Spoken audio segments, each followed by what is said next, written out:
Hello everyone. ఎలా ఉన్నారందరూ? ఈరోజు నేను మీతో ఒక రెసిపీ షేర్ చేస్తున్నాను. సో, ఈ వీడియోని ఎండ్ వరకు చూసి, ఈ రెసిపీ ట్రై చేసి ఎలా ఉందో నాకు కామెంట్స్‌లో చెప్పండి. సో, ఫస్ట్ మనం ఒక పాన్ తీసుకొని దాన్ని హీట్ చేసి, అందులో ఆయిల్ వేసి, మనం ముందుగా చాప్ చేసి పెట్టుకున్న ఆనియన్, టొమాటో, పచ్చిమిర్చి అండ్ కొద్దిగా అల్లం వెల్లుల్లి పేస్ట్ వేసి బాగా మగ్గనివ్వండి.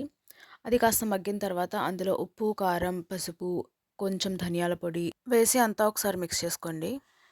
ఇప్పుడు ఇందులో నేను ముందుగా చాప్ చేసి పెట్టుకున్న చిక్కుడుకాయలు వేస్తున్నాను. ఇదేంటంటే నేను చాప్ చేసి డీప్ ఫ్రిడ్జ్‌లో పెట్టేసాను ఫ్రెష్‌గా ఉంటాయని. ఇది వేసిన తర్వాత మూత పెట్టి ఒక 5 మినిట్స్ మగ్గనివ్వండి. ఇప్పుడు ఇందులో కొద్దిగా నీళ్ళు యాడ్ చేసుకొని చిక్కుడుకాయలు మొత్తం పూర్తిగా మగ్గేంత వరకు మూత పెట్టి కుక్ చేసుకోవాలి.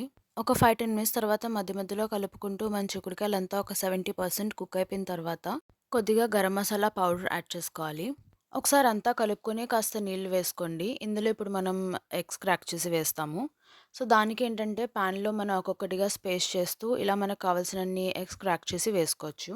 వీటిని మూత పెట్టి ఒక 5 మినిట్స్ కుక్ అయిన తర్వాత వేరే సైడ్ కూడా ఫ్లిప్ చేసి కుక్ చేసుకోవాలి. అవసరం అనిపిస్తే ఇంకొద్దిగా నీళ్ళు యాడ్ చేసుకోవచ్చు అడుగంటకుండా ఉండడానికి.